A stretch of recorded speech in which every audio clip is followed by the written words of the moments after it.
Shalom, family. Shalom. Today, pray with me. Pray for me.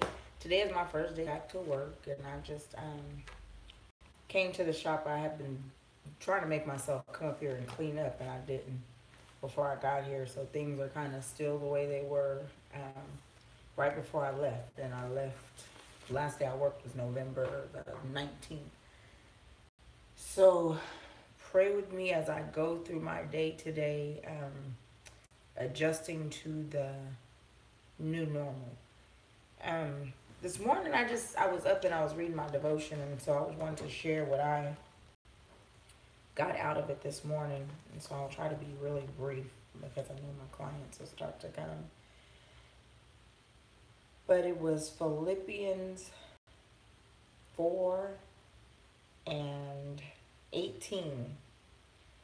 And I was just reading this morning to get some encouragement. So I've read all the way through 1 and read about Hamashiach not finding it robbery to be in deity, to put on the formal, put on man, and to die the death on the cross. But also in 17, we're warned, brethren, join in following my example and observe those who walk according to the pattern you have in us. For many walk, of whom I often told you, and now tell you, even weeping, that they are enemies of the cross of Hamashiach, whose end is destruction, whose Elohim or God is their appetite, and whose glory is in their shame, who set their minds on earthly things. For our citizenship is in heaven, from which also we eagerly wait for our Mashiach, or our Savior, Hamashiach, Yahshua, who will transform the body of our humble state into conformity with the body of his glory by the exertion of the power that he has, even to subject all things to himself. And so my title was Watch Your Appetite, and it brought me to Numbers 11, when they gotten tired of the manna and they complained, and Yah sent them quail. He said, but are you going to eat it until it comes out of your mouth? Out of your nostrils. So the people complained, and Yah, Moshe in 11 and all the way out of Mizraim, he was always having to pray for these people who were kindling the anger of Yah. And Yah sent this plague, and basically what happened was their appetites judged them. People said, oh, no, he killed them. No. The quail came, and their appetites, because they could not stop, they ate to their destruction. And I'm not saying that you see this in physical, but everything we know about this word is spiritual. But what goes on in here manifests its way out into the physical. And so physically, we are an example of what is internally going on. And so people, when I say pray for me, people's appetites to know. I work in a public setting. People's appetites to know what happened or what they heard or what they've feasted on can consume them and then ultimately destroy them. People's pride, and they feed that appetite. It will consume and destroy you. It will consume and destroy your ministries. It will consume and destroy your families. It will consume and destroy your friendships. It will consume and destroy your business. It will consume and destroy your it will consume and destroy your witness, your integrity. So your appetites will judge you, and they will ultimately kill you. They will kill your ministry. And you see this even in communities, in congregations, where people believe that it's them. This is not your ministry per se. This is the ministry of the Most High, and you have been invited to participate in it. You aren't the only one that he can give the word to. You aren't the only one that he reveals things to. I'm not the only one that he reveals things to. I will completely continuously reiterate on the fact that I am just a facilitator.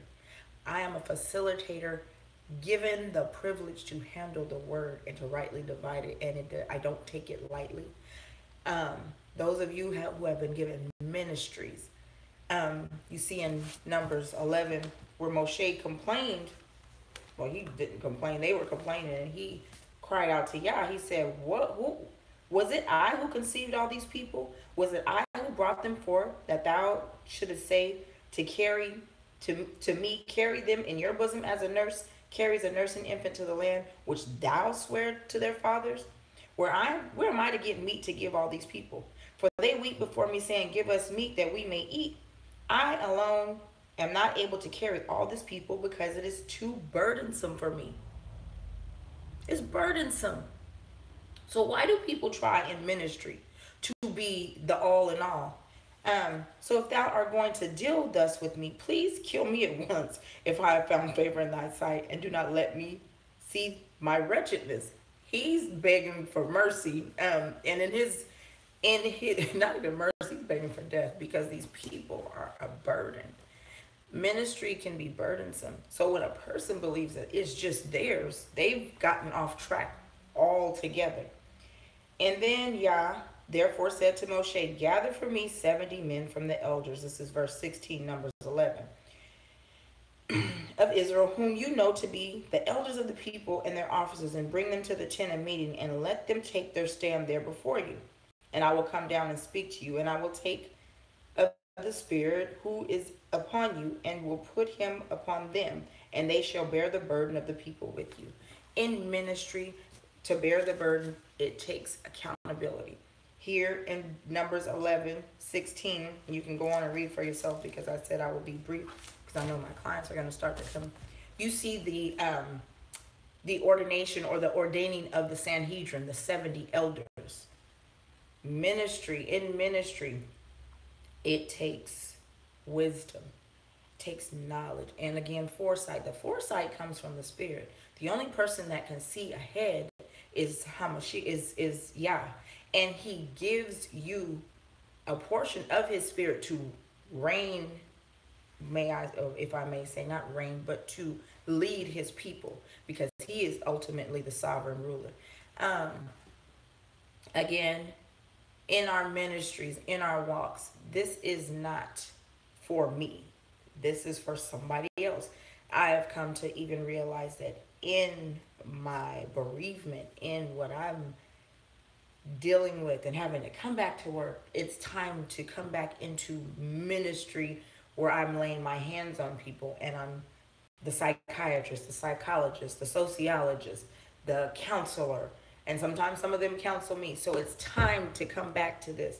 But in that, I have to remember this burden, I can't carry it alone. So again, I'm asking for prayer, and I know the Most High has me. But also, whatever comes out of this, and whatever glory comes out, whatever good things come out of this that I'm going through, all the glory still goes to Yah. I've again watched people's appetites consume them and destroy them because they don't know when to stop, when to listen to wise counsel. Beware of a person who does not want accountability. Beware of a person who can never see their faults. Beware.